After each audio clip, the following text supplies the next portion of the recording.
Ya. Terus, Pak. Ya. Jadi agenda besar Allah untuk mempersatukan gereja-gereja Tuhan. Nah, berkaitan dengan fakta yang di luar ekspektasi, justru persoalan Roh Kudus memecah belah. Saya pikir dalam konteks persoalan Roh Kudus, paham karismatik, ya kita bahas paham karismatik itu luas, tetapi paham itu yang menjadi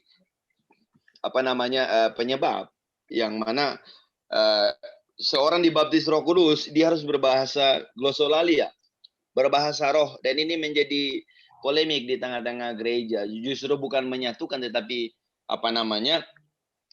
memecah belah. Saya kira itu bukan konsentrasi atau agenda Tuhan sendiri. Nah, yang membuat gereja tidak bersatu adalah para pemimpinnya yang tidak terbuka.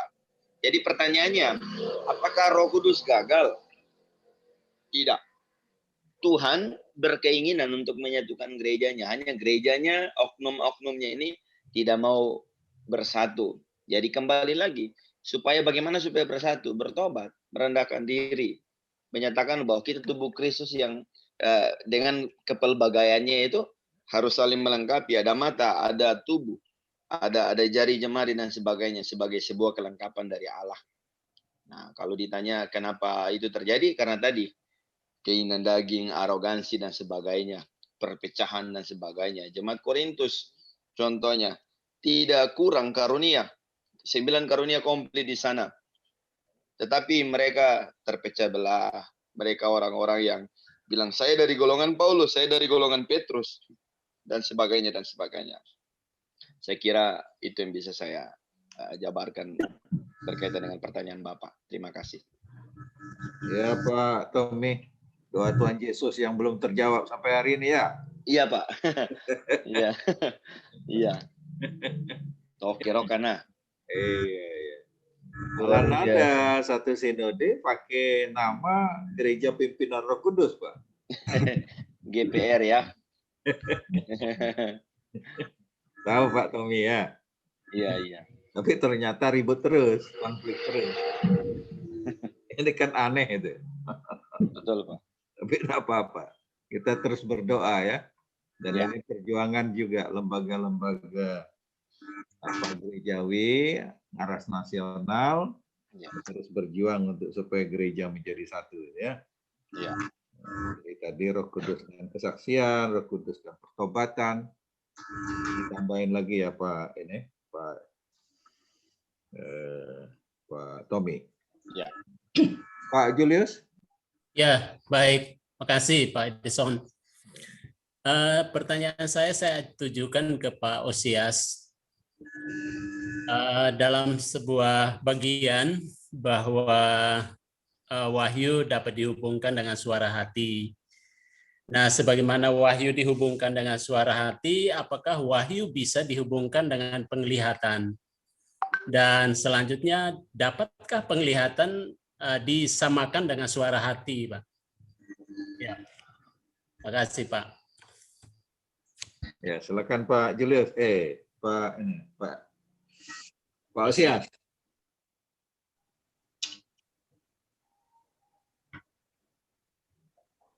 Mana Pak Osias? Pergi dia. Nah?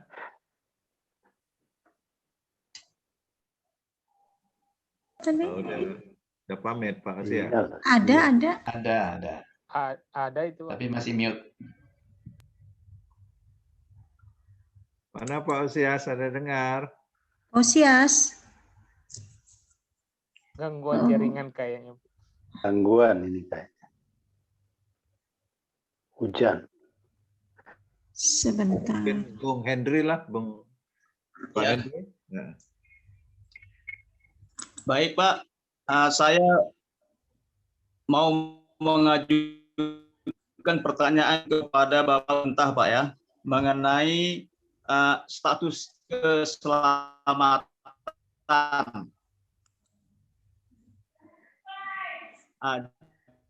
Jadi seperti ini Pak, saya kan sudah melayani, mendapat informasi sebelum jauh-jauh sebelumnya ternyata suku Baduy itu belum dapat dijangkau oleh penginjil karena mereka sangat terisolir dan berada di puncak gunung. Nah, kalau melihat pemaparan Bapak Saul tadi mengenai status keselamatan, suku Baduy ini kan tidak pernah mendengar Injil dan belum tahu mengenai Yesus. Kalau menurut pandangan Pak Saul itu, apakah orang yang seperti suku Baduy ini bisa ketika dia mati bisa memperoleh keselamatan di surga atau bagaimana Pak? Gitu menurut pandangan Bapak. Terima kasih. Ya, ini pertanyaan apakah keselamatan itu ada di luar gereja itu, Pak? Nah, jawab baik, Pak. Tadi Bapak katakan hanya dalam. Baik, Pak. Ya. Versi saya ini pertanyaan yang berat, Pak. Apakah orang yang tidak pernah mendengar firman Tuhan itu apa diselamatkan atau tidak? Iya. Ya, saya pikir nanti Pak Edison juga akan menyapa. Tapi saya mau katakan begini, Pak. Dalam Alkitab dikatakan, pergilah jadikanlah semua bangsa muridku. Ya, itu yang kita sebut dengan amanat agung, Pak ya. Ya, jadi ada kewajiban bagi kita, baik dia sebagai gembala sidang, pendeta, ya untuk menjangkau itu, agar supaya mereka jangan tersesat di sana. Ya memang di pedalaman, tapi tugas kita sebagai penginjil, sebagai pendeta, sebagai gembala, itu kita diperintahkan melalui amanat agung itu. Pergilah, jadikanlah semua bangsa muridku. Saya kira itu jawaban saya, Pak. Tidak ada kata lain untuk kita tidak menyebarkan Injil. Sebab fungsi gereja itu adalah ada 3 fungsi. Mulai koinonia, diakonia, dan marturia. Jalankan 3 fungsi itu. Apabila kita tidak berhasil melaksanakan itu, ya gagal kita sebagai majelis gereja atau dia pendeta atau dia gembala sidang. Itu Pak kira-kira yang saya bisa jawab. Jadi ada perintah untuk kita semua. Terima kasih Pak. Iya. Iya Pak, terima kasih. Luar biasa. Ya. Tolong Pak Saul itu dibaca perkembangan pernyataan gereja-gereja lewat pergumulan masalah keselamatan. Gereja Katolik juga dulu dengan tegas katakan bahwa keselamatan hanya di dalam gereja. Tetapi setelah mereka gumuli ya, bahwa di luar gereja juga ada keselamatan. Artinya kita sebagai umat Tuhan yang sudah menerima Yesus, menerima Injil, ya kita memang mutlak ya harus menerima itu sebagai satu-satu jalan keselamatan untuk kita hanya dalam Yesus. Amin Pak. Amin. Amin. Di luar Kristen kita tidak punya kewenangan untuk mengadili, itu keputusan Tuhan ya. Iya Pak, betul Pak. Iya Pak, betul. Nanti dibaca itu Pak buku-buku pergumulan. Siap Pak, siap. Termasuk opung saya tuh Pak diselidiki.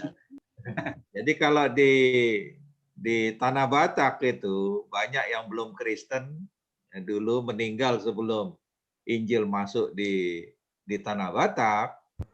Nah, jadi dalam perkembangan berikutnya gereja supaya mereka selamat, maka ada yang mewakili dari yang mati itu berdiri dibaptis gitu kan. Dan dibikinlah akhirnya salib di kuburannya. Nah, itu sesuatu yang sebetulnya tidak perlu sampai seperti itu gitu kan. Karena yang di luar jangkauan pikiran dan iman kita itu adalah hak Tuhan ya. Urusan Tuhan. Urusan Tuhan ya. Jadi kita tidak bisa mengatakan langsung menjudge bahwa di luar Kristen itu pasti tidak selamat, itu kita sudah melewati. Tetapi kita yang sudah menerima Injil, yang seperti Bapak katakan, menerima, menolak, pasti tidak selamat. Gitu, kan? Nah, tetapi kita yang sudah mendengar Injil, maka kita diselamatkan.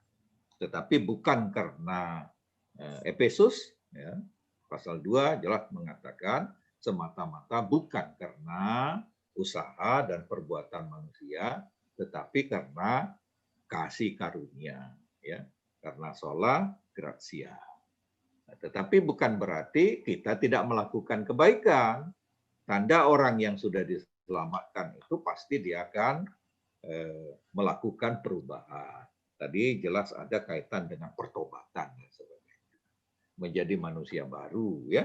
Nah, jadi ini tanda orang yang sudah diselamatkan pasti dia melakukan perubahan pertobatan dan menjadi sama serupa dengan Tuhan. Nah, itu. Jadi jelas kalau di luar kekristenan, beberapa agama-agama lain keselamatan itu masih jauh di depan. Tapi kalau kita jelas dalam Yesus, Ya, sudah diselamatkan. Injil, karena Injil dan salib adalah kekuatan, ya. Ya. Kekuatan Allah itu yang menyelamatkan. Karena Pak, memang ada kalimat seperti ini Pak. Yesus Kristus adalah satu-satunya juru selamat, bukan salah satu Pak. Itu iman kita, ya? Iya, betul. Ya. Pak. Ya. Iya, karyanya seperti apa ya? Itu iman kita, ya. Jadi itu Injil.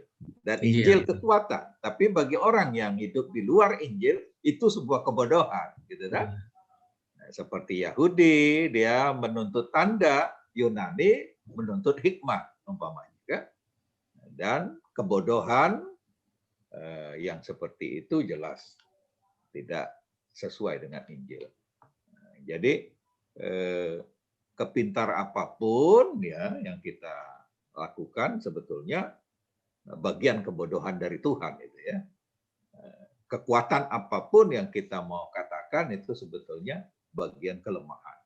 Jadi karena itu ini yang perlu dikupas habis tentang keselamatan spirituality ini. Oke, jadi tentang suku Baduy dan sebagainya jelas itu sudah disampaikan. Ali Matius? Ada 3 Pak, ada 3. Sudah mau selesai Pak, oke Pak. Oh iya. Saya mau bertanya tadi untuk Pak Tommy ya.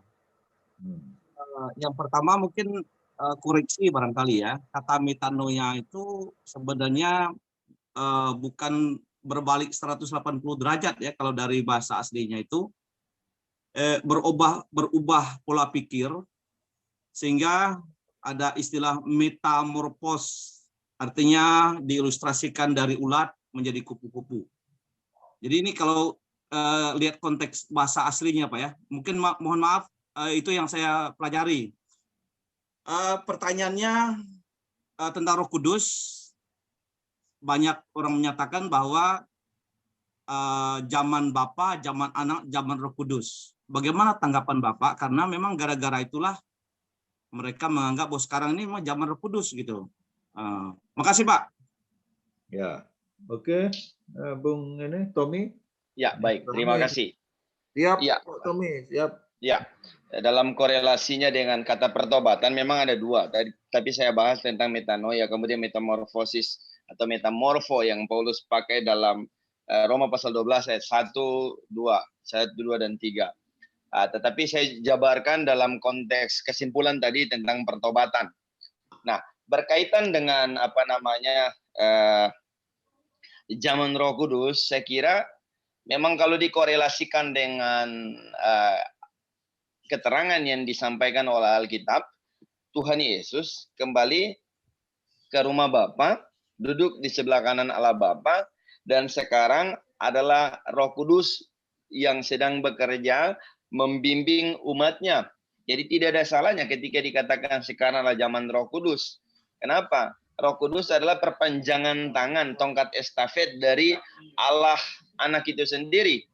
Jadi kalau istilah itu menjadi sebuah rintangan, tinggal disampaikan saja.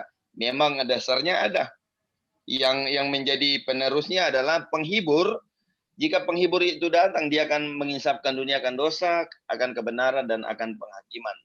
Jadi istilah zaman Roh Kudus adalah tidak salah, tidak juga sepenuhnya benar dalam konteks orang yang memahami dengan pandangan yang berbeda. Jadi kalau dikatakan bolehkah menggunakan istilah itu?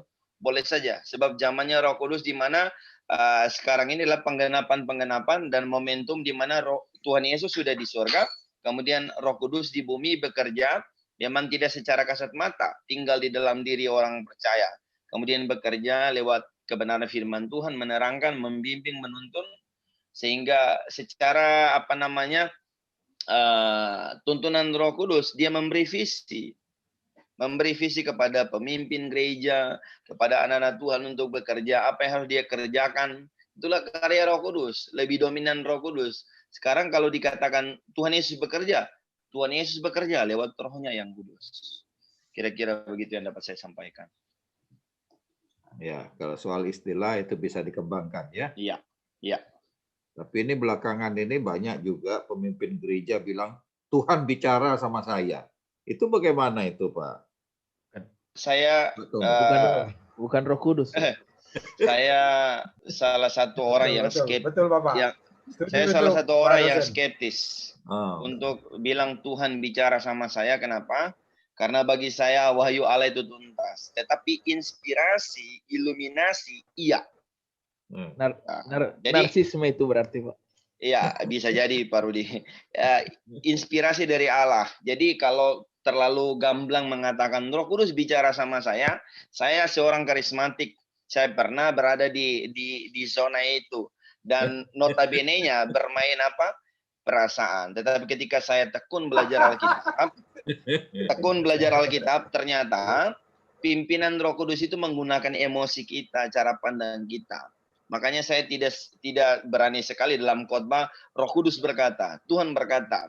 Tetapi saya katakan saya belajar lalu mendapat pengertian. Seyogianya kita menggunakan kata yang sangat etis dan tidak mencatut nama Tuhan. Karena memang ada orang yang banyak sekali berkata, Tuhan bilang sama saya. Padahal yang menggunakan perasaannya. Hati-hati loh mencatut nama Jokowi aja dihukum, apalagi mencatut nama Tuhan. Saya tidak alergi dengan pekerjaan Roh Kudus, tetapi kita harus selaras dengan kebenaran firman Tuhan. Kira-kira begitu. Iya. Ini untuk teman-teman yang lain ya. Pak Ali Matius ketawa nih.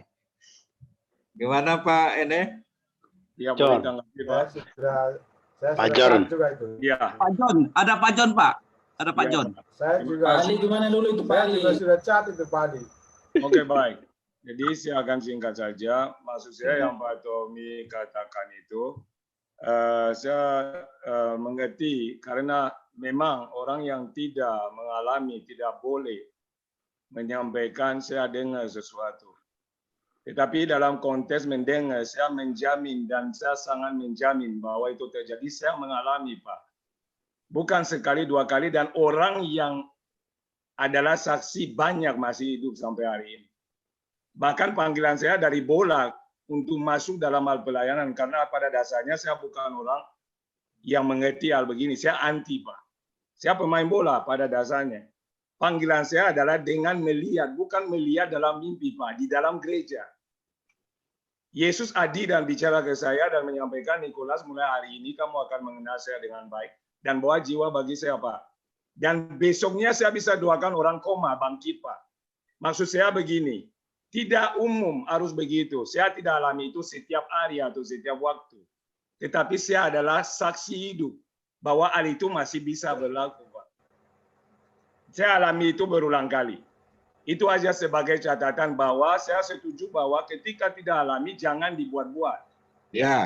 Tapi seandainya ada orang yang menyampaikan, seperti tadi Pak Dr. Edison sampaikan, seperti untuk orang yang di luar Kristen kita nggak bisa cepat menjudge mereka karena itu bukan wewenang. Demikian dengan Roh Kudus yang sama, kita tidak tahu orang itu benar atau tidak. Dalam hal ini saya pribadi memastikan bahwa saya alami dan Tuhan adalah saksi. Orang yang hidup adalah saksi yang masih ada. Sekedar untuk menekankan atau menambahkan. Terima kasih. Terima kasih Pak. Saya tambahkan sedikit. Saya tidak antipatik soal itu. Itu special case dalam pandangan saya. Jadi Roh Kudus pun tidak kaku. Dia bekerja sebagaimana dia mau. Tapi ada batasannya, special case seperti yang Bapak tadi. Tetapi yang saya kritisi adalah kebanyakan orang berkata, Tuhan berkata sama saya begini. Ya. Dan itu terlalu gamblang. Terima kasih, Pak. Jadi kita sepakat bahwa Roh Kudus itu terus bekerja sampai hari ini. Amin. Sepakat, Pak. Tapi jangan dipublikasikan. Ya. Amin, amin. Biar dia bicara dengan kita secara pribadi dan lakukan. Boleh dari Tidak saya perlu dikit, Pak? dipublikasikan. Oke, itu yang penting. Boleh dari saya, Pak. Saya sedikit saja, Pak. Saya Sampai jam 11 nih. Saya Ya, sedikit Pak saja. Rudi. Iya. Nanti kau tidak bisa tidur, susah. Iya, iya. Ya, saya sedikit Pak aja. Osias belum jawab itu, Pak Osias. Saya cuman mau tambahkan begini, di dalam perjalanan para rasul pun kita melihat bahwa Tuhan berkarya itu atau memberikan satu hikmat itu dengan cara yang berbeda-beda. Saya setuju dengan Pak George, walaupun saya tidak bertentangan dengan Pak Tommy, tapi kita sebagai hamba-hamba Tuhan perlu lebih bijaksana bahwa ada memang hal-hal yang tidak bisa kita jadikan satu pengajaran yang mutlak, karena itu sifatnya empiris. Jadi hal-hal yang berbau empiris itu, kalaupun kita harus sampaikan itu, ya boleh secara pribadi, tapi kalau di atas mimbar kita sampaikan itu, nanti itu menjadi satu doktrin yang pengajaran yang bisa berubah menjadi doktrin, itu bahayanya. Jadi saya setuju dengan Pak Tommy, tapi saya setuju juga dengan Pak George karena kebetulan dua-duanya juga teman saya. Itu aja, Pak. Ini ada KKN ini ya. Ambil hati lah ini. Terakhir Pak Osias. Pak Osias mungkin ada yang sampaikan. Letakkan kebenaran di atas segalanya. Tadi yang kaitan dengan suara hati itu. Atau Sepertinya Pak Aloy, Pak mau bertanya Pak Aloy. Pak masih bisa bertanya, Pak? Letakkan kebenaran di atas segalanya dong. Aduh. Satu lagi boleh, satu lagi. Oh, saya sudah cat juga belum diberi. Aloy, Pak Aloysius. Ya, Pak Aloy. Ya, terima kasih Pak dosen. Ya. Luar biasa malam ini. Saya sudah memberi penjelasan, tetapi saya memberi kasus. Kasusnya Pak Ahok itu yang selalu berlawanan, selalu kontradiksi dengan lawan politik. Pertanyaan saya untuk ketiga pembicara ini. Tiga orang yang menjawab ya. Silakan Pak Tommy mungkin dulu yang langsung. Kasuistik ini. Berkaitan Ahok, bagaimana saya kurang tangkap esensi pertanyaannya, Pak? Pak Ahok itu kalau memberi pernyataan pers itu kan selalu bernafaskan Injil, selalu bernafaskan firman Tuhan. Tetapi kadang-kadang yang saya dengar itu kadang-kadang dipakai untuk memberikan signal-signal yang negatif terhadap lawan-lawan politik. Iya, jadi ya saya sedikit tangkap poinnya. Jadi statement Ahok itu pedas, kemudian menggoncangkan banyak orang, jadi pergunjingan, jadi pertentangan. Nah karena memang dia unik, kemudian saya pikir kalau dia bilang statement yang keras dan pedas, kemudian semacam menggoncangkan sendi-sendi dari sistem TSM terstruktur, sistemik dan masif, korupsi atau ketidakbenaran dalam kubu ASN atau kepala daerah dan sebagainya, saya pikir ya dia menyampaikan kabar kebenaran, dan kebenaran itu cenderung menggoncangkan. Ketika Tuhan berkata bertobat, maka orang yang punya kebiasaan lama itu dia akan bereaksi. Nah, jadi kontroversial memang dia seorang tokoh politik.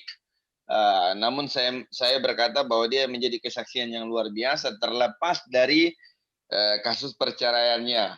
Terlepas dari itu kita bisa berdebat di dalam konteks yang lain, tapi dia telah menjadi garam dan terang. Sulit sekali mencari orang seperti Ahok, tapi saya berpikir bahwa dia sudah berkata punya integritas atau integrated, complete statementnya dan tindakannya itu selaras.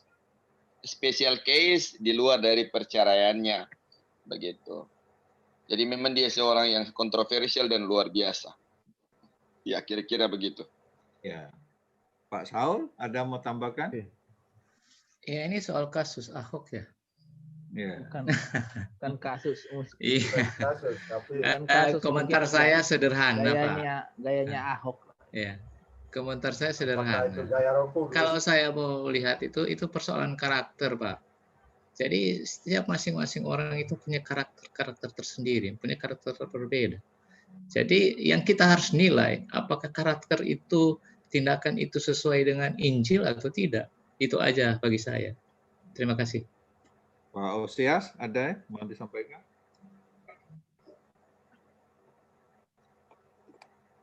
Oh, Pak Osias sudah tidak muncul tadi ya? Mau diganti Pak Wandri nih. Yang penting prinsipnya. Ada itu dia. Yes, tinggal unmute aja, Pak. Ya. Nanti Pak Osias jadi selamat gara-gara bertanya terus kita. Prinsipnya harus satu kata dengan perbuatan ya supaya jadi berkat. Amin. Nah, kalau beda itu jadi batu sandungan, gitu saja. Iya. Oke, percakapan kita menarik, hangat malam ini. Tidak terasa sudah hampir jam 10. Pak Wandri bisa tidur nggak nanti nih? Pak Wandri ada. Sudah cukup. Satu lagi ya? Bisa, Pak. Ya, oke. Masih dikasih waktu sih. Ya, cepat. Ya. Oke, saya bertanya sama Pak Tommy di sini ya. Ini bicara tentang kalau kita lihat di dalam Matius 12 ayat 32 kan di sini dikatakan bahwa apabila seseorang mengucapkan sesuatu yang menentang anak manusia akan diampuni. Tetapi jika yang menentang Roh Kudus, ia tidak akan diampuni baik di dunia ini maupun di dunia akan datang. Nah, ini kan kalau kita bicara tentang tadi yang Bapak singgung juga tentang Tritunggal, yaitu tiga pribadi yang setara. Nah, kalau melihat ayat ini, terkesan bahwa Roh Kudus itu lebih tinggi dari pribadi yang lain. Gimana menurut Bapak dalam menanggapi kalimat ini, Pak? Terima kasih, Pak. Nah, ini pertanyaan yang luar biasa, menggiring. Terima kasih. Ya, dalam bahasa Inggris menggunakan kata blasphemy. Dalam bahasa Yunani menggunakan kata blasphemeo. Artinya menghujat, menghina, merendahkan. Jadi, nampaknya Roh Kudus itu lebih tinggi. Tidak. Nampaknya di sana sebenarnya kalau kita pandang dari perspektif kata Yunani blasphemeo atau menghina atau menghujat, sebenarnya merendahkan status Tuhan itu dalam korelasi bahwa Roh Kudus itu equal dengan Bapa dan Putra. Jadi tidak ada strata yang ditinggikan atau strata yang direndahkan di sana, itu poinnya. Nah, yang berikut kata merendahkan ini sesungguhnya itu menolak Tuhan. Blasphemy, menghujat. Sekarang ini orang menghujat orang biasa aja, dia hina siapa presiden atau siapa saja suka-suka dia. Jadi korelasi kata itu sebenarnya pada merendahkan, menghina, bahwa menempatkan, memposisikan status dari seorang dalam konteks ini Allah serendah-rendahnya, bukan pada porsi yang seyogianya Allah itu berada. Jadi pertanyaan menggiring tadi saya bisa jawab sebatas itu, bahwa tidak sedang memposisikan Roh Kudus lebih tinggi, tidak. Memang Alkitab berkata menghujat anak manusia bisa, karena memang ke dalam konteks bisa diampuni, tapi menghujat Roh Kudus tidak bisa diampuni karena memang Roh Kudus sebagai juru selamat dalam konteks juru selamat terakhir, penolong. Kalau penolong misalnya Bapak di kapal, kapal menjadi terbelah lalu hanyut di tengah lautan, lalu mengabaikan pertolongan orang yang menolong, dalam hal ini BNPB atau BPBD, ya pasti tidak selamat karena pertolongan terakhir di sana. Begitu. Saya kira urgensi dari penggunaan kata blasphemy itu merujuk kepada merendahkan status Roh Kudus sebagai Tuhan, equality-nya dengan Allah, bukan meninggikan statusnya, bukan. Karena tidak ada yang direndahkan, tidak ada yang ditinggikan porsinya di sana, tetapi Allah secara hakikat keutuhannya direndahkan bersama dengan Roh Kudus. Jadi di situ poinnya adalah justru penulis kitab Injil dalam hal ini mengemukakan pokok pikiran dari Tuhan Yesus bahwa Roh Kudus itu Allah, bukan sekedar tenaga yang keluar dari Allah atau utusan Yesus itu sendiri. Kira-kira begitu. Boleh Pak, dikit Pak. Dikit. Enggak, mengenai topik ini ada pendapat yang berbeda. Saya silakan. agak berbeda pendapatnya dengan saya melihatnya dari sisi yang sangat sederhana sebenarnya, bahwa anak manusia itu berbicara Yesus, dan kita tahu bahwa Yesus itu banyak sekali orang Yahudi yang menghujat dia dan akhirnya dia diselamatkan. Jadi tapi kalau sudah berbicara mendukakan, menghujat Roh Kudus, berarti dia tidak menerima, dia sudah mendengarkan kabar baik itu, dia sudah ditawarkan keselamatan, tetapi dia menolak karena Roh Kudus itu berbicara, orang bisa percaya karena Roh Kudus lah yang membuat dia percaya. Jadi kalau kasus tentang anak manusia atau dalam tanda kutip Yesus sebagai anak manusia, ada banyak sekali pada zaman itu orang tidak percaya, menghujat, tetapi akhirnya mereka selamat karena mereka menerima karya penebusan itu. Jadi saya tidak terlalu jauh kepada makna kata, tetapi secara sederhana bahwa kalau orang menolak Roh Kudus, otomatis dia menolak pemberitaan Injil itu sendiri. Itu aja sederhana buat saya. Gitu. Itu aja dari saya, Pak. Pak, saya tambah sedikit dari Pak Rudi, Pak. Jadi begini, untuk orang selamat kan bertobat. Nah, untuk orang selamat kan dosanya diampuni. Untuk dosa diampuni, Roh Kudus yang membuat orang mengerti tentang kebenaran. Nah, kalau Roh Kudus ditolak, bagaimana dia mau diampuni? Bagaimana dia mau diselamatkan? Nah, jadi betul. Itu bedanya antara Roh Kudus sama Yesus. Makasih, Pak. Ya, sudah saling melengkapi ya. Betul. Itu buku Billy Graham tentang Roh Kudus itu bisa dibaca-baca ya. Mungkin ada di Kalam Hidup itu. Bukunya kecil ini. Di Lajada juga sudah ada, Pak. Di Lajada sudah ada, Pak. Di Lajada. Sudah baca, Pak, udah baca. Dibaca-baca ya. Oke, makasih untuk percakapan. Terima kasih. Pertemuan terakhir. Ya, mari kita berdoa. Bapa di surga, kami sungguh bersyukur kepadamu oleh karena pertolongan dan penyertaan Tuhan sepanjang perkuliahan yang telah kami lewati secara bersama-sama. Kami bersyukur untuk Pak Edison yang telah membimbing kami, sehingga kami boleh mendapatkan pemahaman dan pengetahuan yang baru. Terima kasih Tuhan, kami bersyukur untuk perkuliahan kami pada malam hari ini. Di dalam nama Tuhan Yesus kami berdoa. Amin. Amin.